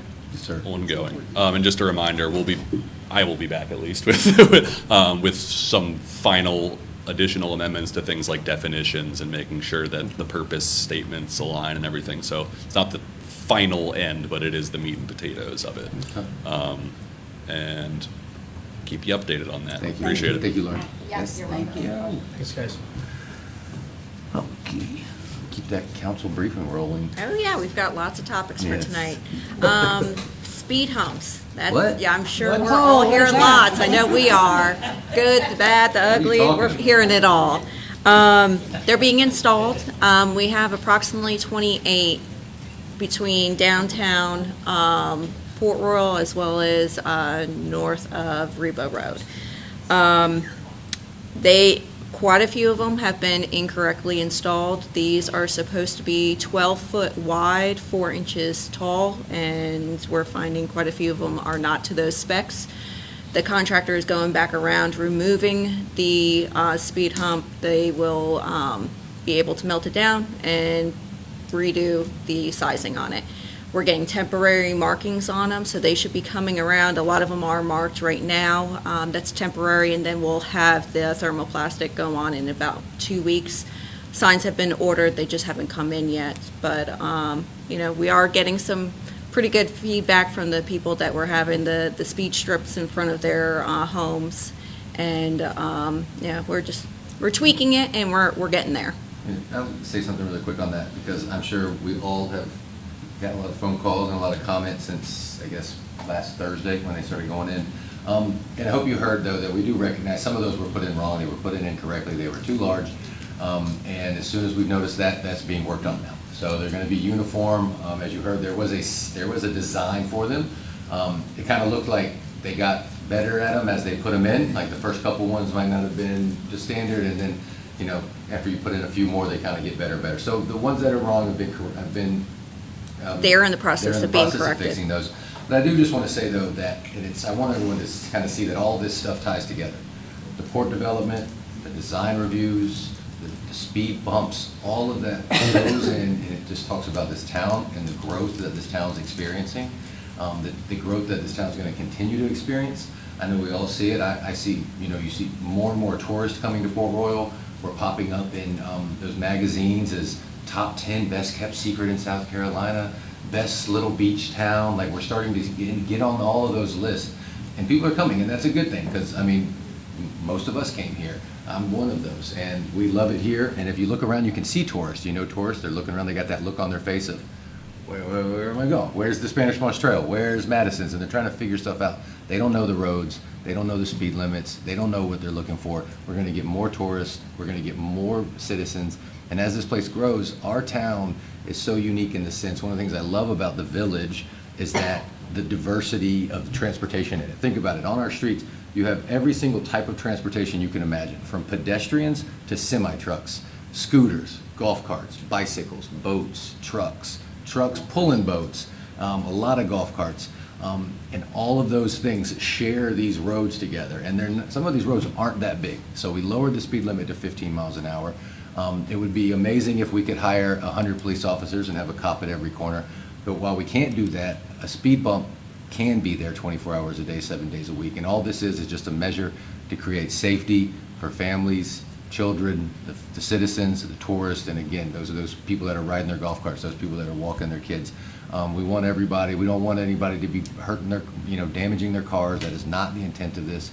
Again, we're fixing the ones that were too big, but just know that the purpose behind that is just the safety of the town and its citizens, and also doing that now before this port is developed, before the growth that is coming. So I just want to say that because we did, I know, like I said, some were big, and I'm sure we all heard about it.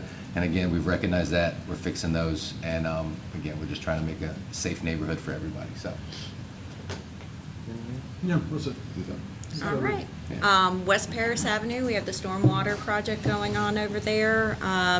They're installing sidewalks, prepping the road. It's moving along. We have just a couple more weeks on it before the end of June. We're expecting it to be completed, so it'll be nice to have our West Paris back open. As soon as we complete that, then we'll be putting out for bid for the village section of it. Let's see, Paris Avenue Streetscape Improvement Project. We had a pre-bid meeting and also a public meeting on May 28th. The bids are due on June 18th. The meeting went really well. We had probably about 12 different property owners, businesses that showed up. Great conversations. We even recorded it for those that weren't able to show up, so we can share it. We have plans. We're happy to sit down, discuss things, but we're very excited for this project to start moving. And I do want to say thank you all for doing that, because I heard from some of those business owners, because it is going to be disruptive. And, if you're sitting there and you're, Frank's, or you're the pizza place, or you're Corner Perk, you're wondering, how do people get to my business while you're tearing up the road? It's going to be a great thing once it's done, but it is going to be disruptive to those businesses. So I think it was great that you reached out to them beforehand, brought them in, and worked with them about this is what's going to happen with this process, and try to minimize that disruption as much as possible. So thank you all for doing that to them. I think that's really important. No problem. And we are, once we approve a contractor, we're going to do the same thing once we have that contractor. So that way that communication can be back and forth. They'll know who the site supervisor is, shutdown times, trying to work around hours. It's important. Port Royal isn't shutting down just because we're working on this project, and it's important for everyone to know that. Let's see, Sands Beach Causeway, a lot going on there, really exciting. We've got power for the underlighting, that's on for us. We have signage. I met out today at 1 o'clock when it was pouring out with the sign guy to get all the positions figured out. Just we're waiting for the weather to cooperate, and they'll be back out to install the remainder signs. One has been put up. We have another 6 more to go. And the gate is on site. Posts have been installed. I believe Monday they came out to install that, and beginning of next week we'll have the gate up as well. So it's going to be here before we know it to have everything done there.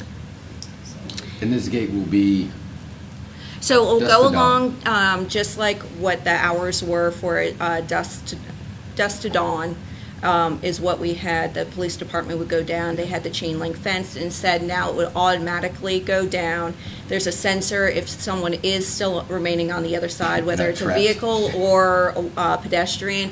The sensor would catch. See you in the morning. Exactly. We don't want anyone, staying overnight that wasn't expecting to. So. okay, great. Yeah, we've got that covered, and we were going to wait till later, but I'm going to ask Chief Ogden to come up because I'm really excited about what he has to kind of fill you guys in what we have going on down towards the Sands Beach area as well. Thank you, Brooke. We're in the early stages of planning an event for just before next month's work session, July 2nd, I believe it is.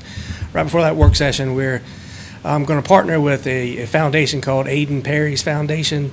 It's a foundation that Aiden passed away in a drowning accident, and the mother has started this foundation where they provide life rings to communities.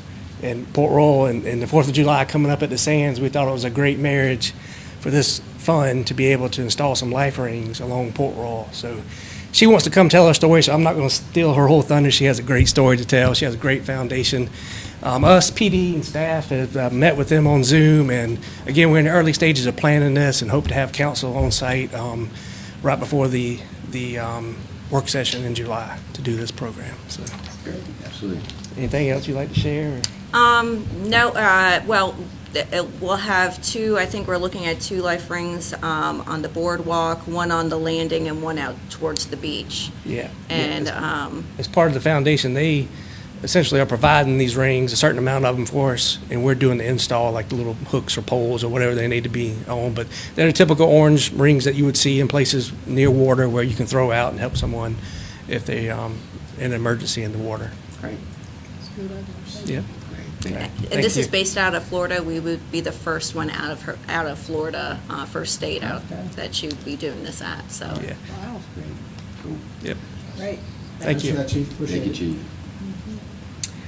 Splash pad, we're moving forward with the splash pad. We've submitted some plans over to the county for review. They've given us feedback. We're doing just a couple little edits to it, and then we'll be sending it over to Beaufort Jasper Water for their approval and feedback. Talking about the articles, if you check out Local Life, the magazine over in Bluffton, Hilton Head, there's an article about splash pads, and they reached out to us. So it's noted that we're the designs in there, as well as that we're the first ones north of the Broad to have a splash pad. So I thought that was pretty cool. Yeah, no, absolutely. Naval Hospital contract has been awarded, and SCDOT expect completion in October of 2025. About time, right? How long has it been? And that's for the sidewalk. Before I've been right? working here, I know it's been For a worked long on, time. yes. Oh, yeah. That's for the sidewalk, right there. Yes, exactly. The goal of that is, I mean, people can get to, we have a lot of people like to walk that bridge, and if you come back, you see that there's that kind of walking path. And I've seen families, women pushing strollers over that thing, and they're just in the dirt, and so the goal is just to get, again, just connectability, make it safe, where you could be at the park, you can hop on a sidewalk, walk the bridge, get back, and never have to really, risk your life. So that's the goal of that. So. We are going to be getting all of our downtown street signs power washed and just straightened, so that's going to be happening in the next week or 2. Thank you. And then just an update on Cherry Hill Oak Tree staff, Michael Murphy and the Friends of the Cherry Hill Oak Tree. The lightning protection has been installed. Mulch has been, they've already put some mulch down. They weren't really anticipating how big of an area that they were going to need, so there's some more mulch needed. So it's nice to see some progress being made over there. I know we're ready, staff's ready to sit down to speak with the county and start just working on plans. Just want to see, what we can do over there. That's great. And that's all that I have, unless you guys have any questions or. No. Thank you. No, thank you again, right there. Keep hitting it over and over. Must do complete ongoing capital projects, and you just rattled off quite a few of them. So I will give an update really quick, just because I call him once a week. Mr. Dean Moss, about the Spanish Moss Trail. He notified me his latest update was that the bid has been accepted for the crossing, and that county is in the process of reviewing that bid. So we've got a bid in, and they're reviewing the bid, and that's kind of the latest on that, so. Okay. If nothing else on council briefing, we got to review the agenda for June 11th, 2025 council meeting. All right, it looks like you guys have a bunch of minutes to approve for Lisa. We have two presentations. One is Walk for Water. Chris Ramsey will be here to present, and also a oath for a new police officer next Wednesday. Okay. Thank you, Chief. We didn't have it on the proposed, but we meant to have a first reading for ordinance 2025-10 and ordinance to amend Articles 2, 3, 4, and 5 of the Development Code of the Town of Port Royal, South Carolina. You guys heard a presentation by Noah and Lauren earlier, so we'll have the first reading next week. Second readings will be the second and final reading for 2025-5, an ordinance to amend as follows: Section 1 of Ordinance 2024-10 to provide for the levy of taxes for ordinary town purposes in the town of Port Royal, South Carolina for the fiscal year beginning July 1, 2025, and to provide for the expenditures thereof. As we discussed earlier, we had a 5:30 budget workshop meeting. We do anticipate a budget that's balanced with $11,135,670. That does include a reduction of the millage from 74 mills to 72 mills, and still includes a cost of living adjustment of 3%, as well as the increases to all of our insurances and whatnot. Great. And then 2025-6, an ordinance to approve the court department budget for the fiscal year beginning July 1, 2025. The anticipated budget for that department is $249,315.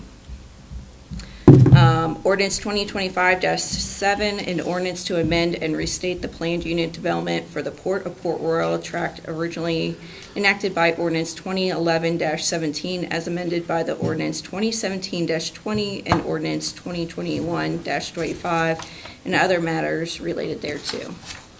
Had a special meeting on that, and I think we covered everything. Have our first reading that was just completed. Yeah.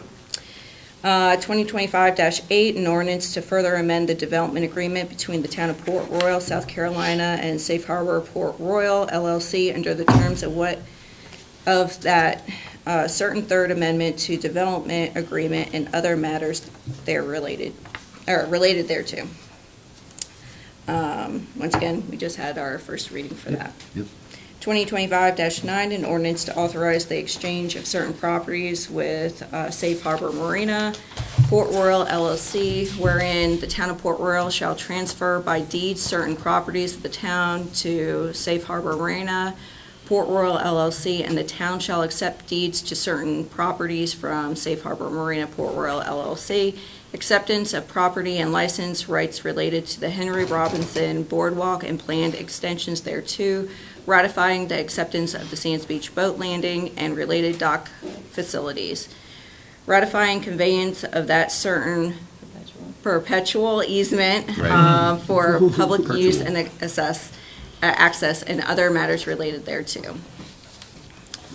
Council action items, we have approval of tree trimming contract for Naval Heritage, similar to what we've done over at the Live Oak. We just cleaned up the moss, any pruning that we needed done. We reached out to multiple contractors. We received 2 submittals, and we are making a recommendation for the lowest bid being of $41,000. This is cleaning them up, deadwood removal, Spanish moss, snow removal or anything, right? Correct. Thank you. And then we'll have the appointment to the Beaufort County Solid Waste and Recycling. You've heard from Mr. Jim Berry this evening, so you'll have that appointment. And the only other item that we have is executive session for personnel matters, town manager's Town evaluation, which we manager do every evaluation. year in June.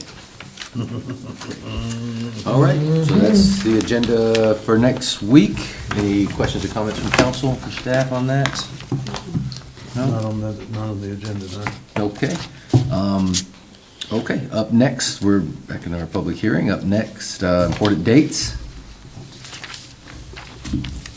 We got Thursday, June 5th, 2025, Design Review Board meeting at 5:30. Wednesday, June 11th is council meeting at 6:30 in this building. Anything else council would add for important dates? For council and staff, the Shadow Moss Property Owner Association has asked me to extend an invite for our annual 4th of July butt cook-off that we do this year. It's on June 28th. Judging starts at 6 o'clock. Mayor, they've asked if you'd like to serve as judge for that. All right, absolutely. We got. You cooking? Am I? Yes, sir. I am. All right, I am smoking some butts. there we go. Fire department is, Deputy Chief Ross Vezin is scheduled the truck to come out there and spray the kids a little bit, just to keep them cooled down, but it's an annual thing that we do, and this year they saw it fit that they invite the council. That's great. I And love see if you that. can make it there, and then I'll ask Van also if he's available. They wanted to see if you would be judged too. June 28th, Saturday. Yep. Okay. What Yep. time? Can do it. It started kind of gathering around about 5, but Okay. judging goes at 6. Okay. That's great. Tell them we said thank you so much for that Yes. invitation. Amen. Thanks for including us. Yeah, we love that. Thank you for that invitation very much. I'll throw one on there. There is, the Chamber of Commerce has its legislative reception this Friday at 3:30, I believe. It's at Habersham. It's a great time to come out. They invite all of the elected officials, so the City of Beaufort, Town of Port Royal, Beaufort County, and then all of our state representatives as well too will be there to kind of just give updates about what's been going on in the legislative process. As you know, at the State House, they just finished session, and so they can give some updates on that. And then the county and the municipalities can give updates about, our priorities and what we've been working on and what we hope to do. So that's this Friday at 3:30 out at Habersham through the Beaufort Chamber of Commerce. So legislative reception. That's the only one I got. Anything else to add? Okay. Important dates, done. Up next, public comment.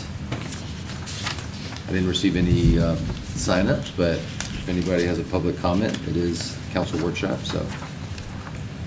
I was gonna say, Friends has got something up their sleeve. They always do. I don't. I wasn't planning on talking, but Scott Clark, 1012 11th Street. I just wanted to thank council and staff for everything that they're doing to make this town a great place to live. You guys for working on the safe harbor agreement, including NOAA for the development agreement, or development code, and especially to Brooke for the speed humps. You guys all know Patty and I have been complaining for 17 years about 11th Street, and I just want to say they're working. Good. When people head in towards Fish Camp, that first speed bump on 11th Street is painful, but they learn. But by the time they come back, they go the speed limit, and the speed bump it works just perfectly. So you go the speed limit, no damage to your car, no nothing. So thank you very much, town. Thank you for that comment. Thank you. We say it sets the tone, Scott. Yeah. I know that first one sets the tone. Okay. All right, public comment, okay. Anything from council, anything else from council for the betterment of Council town? comment? Yes, sir, go Yeah, ahead. sure. I'm gonna jump in. Yes, sir, please A do. few weeks ago, we were at a meeting, and we recognized our fire department for an ISO rating of 1, and that's great. And thank you for everything you do for that. Tonight, I want to recognize our police department. I don't know if you know this, but we're proud to share that Port Royal has been named the 7th safest city in the state of South Carolina. This recognition reflects the dedication of our officers, the support of the town staff and leadership, strong partnership with the community. You're making Port Royal a safe place. I look on social media, I see the bus that you're making, and I think that sends a great message. So thank you for your leadership. Thanks for what you're doing. Appreciate you. And them speed bumps. Any comments? That's all I've got. Yes, sir. Thank you so No, much. I That's just pretty think cool. that 7. everything's cool. Number 7 in the state of Number South Carolina. 7. That's I'm trying to think amazing. how many municipalities there are. I think it's 230 or 40 something municipalities in South Yeah. Carolina. Beaufort City's not even in the top. Yeah, okay. So 7 out of 240. Don't quote me on 240, but it's around there. Yeah, I think you're right. village is higher. Huh? I think the village is much higher. Okay.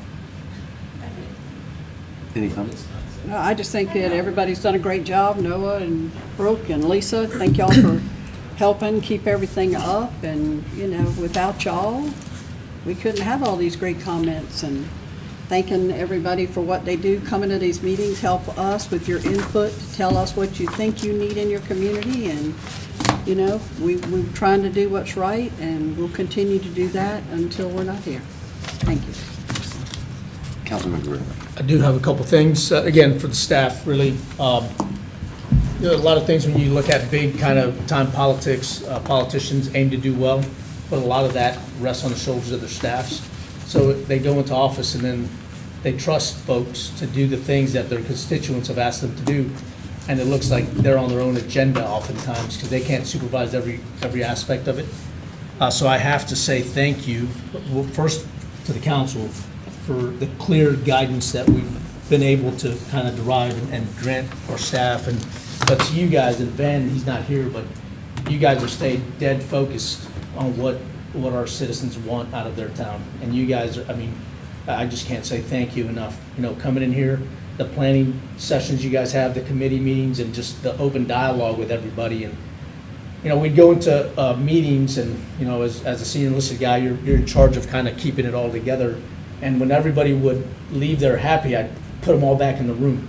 There's absolutely no way that 10 people from different walks of life can all leave a room on a problem and agree on a solution the first time. You know, and I appreciate the opportunity you guys give others in the community to contribute to what our problem is. It's our problem collectively, you know, and then giving them our experience and giving them our expertise and everybody else who does it around us, and put all those things together to make it work. Because again, it's really awesome, and again, it just goes without saying, but we have to say it from time to time, and we have to make you all blush on camera, and it's just funny to us, but to you guys, I hope you go back home and you pat yourself on the back from time to time, because, you know, Major General Glenn, when I was a young recruiter in 2002, he'd be like, "Did you tell yourself you love you today?" And I was like, "What? No, certainly. I didn't do that." He's like, "You know what? Today might be the only day you say that you hear that. And it's important for you to go home and pat yourself on the back every once in a while because you're doing a hell of a job, and we appreciate that." Thank you. Great, absolutely. Again, thank you all for being here. You know, this is it's a beautiful town. We all love it. Thank you for participating, being part of this. Council, staff, I'll let everybody get out of here. We are in the middle of summertime. Everybody have a fun and safe time out there in Port Royal. At that, I'll entertain a motion to adjourn. So moved. Second? Second? All those in favor signify by saying aye. Aye. All right. Have a good night, Good night, Port Port Royal. Royal.